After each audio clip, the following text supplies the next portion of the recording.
I've thought about what you told me in the Great Hall. I would like to speak with you. Meet me in the Undercroft as soon as you can.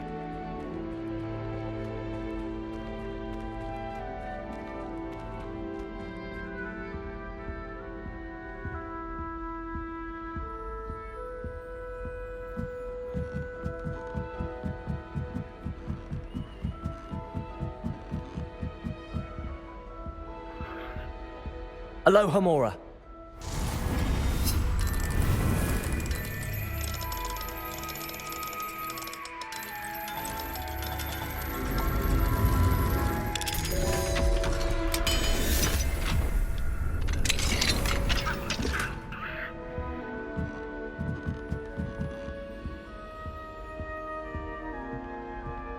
What are you up to now?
This will be more useful when I have something to identify.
Oh, it's you!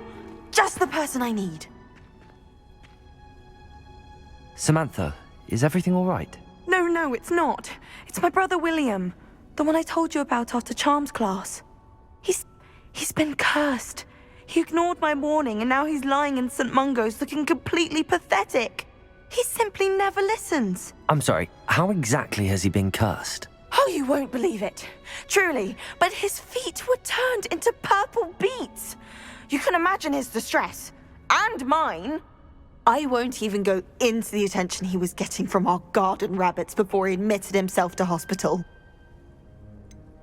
Beats for feet. How hilarious. I mean, how terrible. Horrible, truly. You and the entire school may find it funny, but the situation is dire. Well, it is an unusual situation. How did your brother end up like this? It's entirely his own fault. I told him about some research I'd done recently on our ancestor Marmaduke Dale.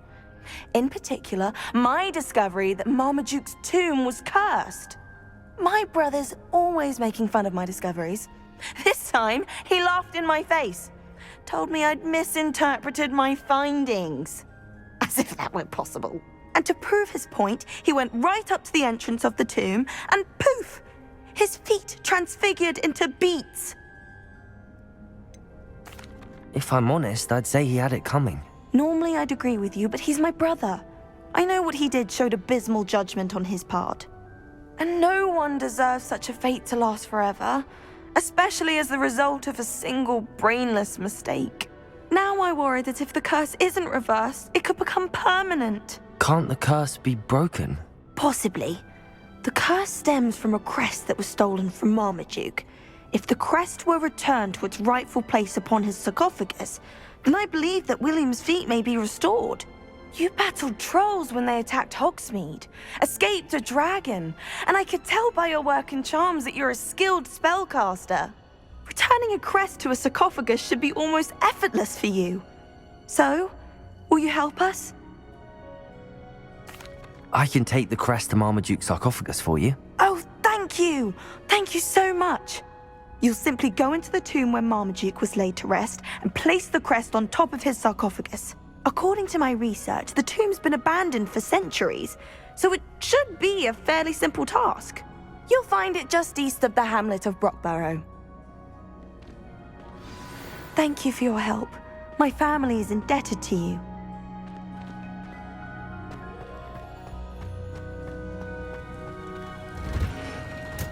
I need to find the tomb near Brockborough and place Samantha's family crest on a sarcophagus there.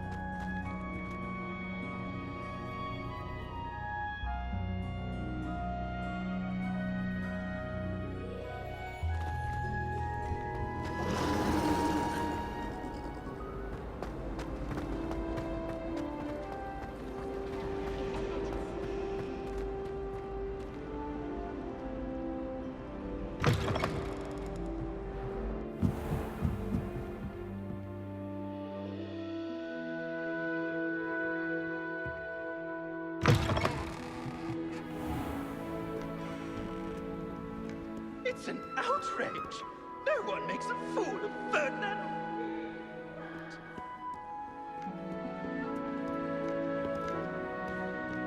Revelio. Somebody! Help! I've been kidnapped!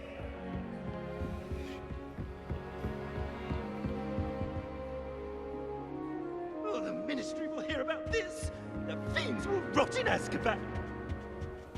Are you all right? You seem to be in some distress. All right? Do I look all right? I've been kidnapped! How can you be kidnapped when you're right here? What sort of question is that? Of course I'm right here. I've more than one frame. Do you only have one home? It's my other frame. It's been stolen. And by students, no less. They paid filthy thieves to steal my other frame. Did that really happen, or are you simply being overdramatic? Of course it happened! I heard it straight from the horse's mouth! Oh, she is a rather horse-faced girl, that Astoria Cricket. She and her friends were moaning about me of all the nerve. Then I heard her plot to enlist a gang of good-for-nothings to have me stolen from the Three Broomsticks. That's why my other frame hung. A hovel of a place. Though I suppose one could do worse. I once knew a portrait who ended up in the Hog's Head. No one's heard from him since. Right. So back to your frame. Ah, yes. There I was, powdering my wig, and the next thing I knew, I was being manhandled by rogues and carried off. As if I can afford not to be at my post. I do important work for the headmaster, and I need my other frame back at the Three Broomsticks. I could look into the matter for you. Oh, would you? How marvelous. Do it quickly, though, won't you? The place they took me to is quite beneath me. Off you go, then.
How nice to see you, my young friend.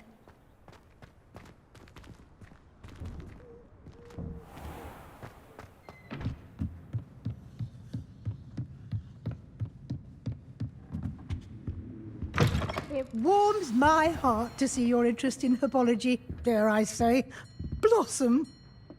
Professor Weasley, you wanted to see me? I did. We haven't had a chance to speak since I know you were quite close with Professor Fig. Hogwarts won't be the same without him. No, it won't. But I can assure you that he would want us to press on, and that he would rest easy knowing that the future of the wizarding world is in hands like yours. Thank you, Professor. You've had quite a year, both inside and outside of Hogwarts. I've heard all sorts of rumors. You've ridden a graphorn, befriended a goblin, rescued hippogriffs, even somehow ingratiated yourself with the Headless Hunt. How did you... It's harder to keep secrets around here than one might suspect. I'm just glad you found such a good friend in Miss Onai. I think her mother shares the sentiment.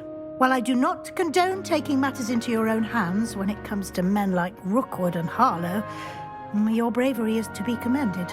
Thank you, Professor. No need to discuss it further. What I would like to discuss is your wizard's field guide. May I see it? Of course.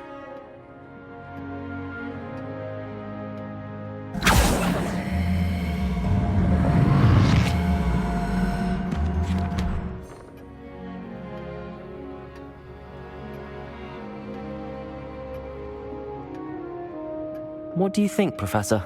I think you've been busy this year. It seems you've nearly completed your field guide. Well done indeed. With your OWLs soon upon us, I am thrilled to see you so prepared. I will confess, I had a sense about you from that first moment you came bursting in, late, to the sorting ceremony. I am pleased to see that my instincts were correct. To think you've only been with us a year and you'll already be taking your OWLs, well, it's nothing short of astonishing. Thank you, Professor, for everything. You are most welcome. I look forward to seeing what you do during the rest of your time with us.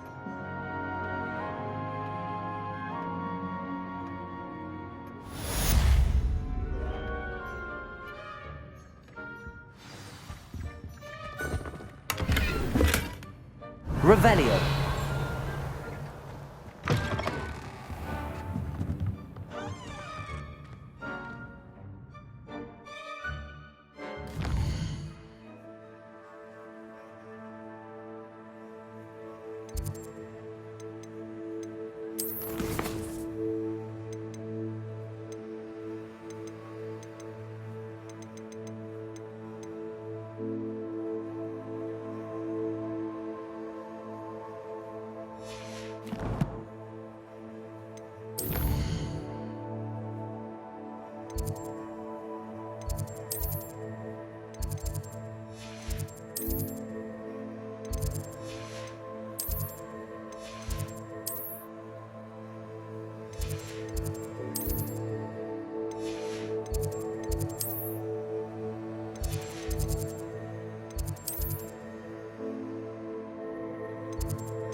Revelio.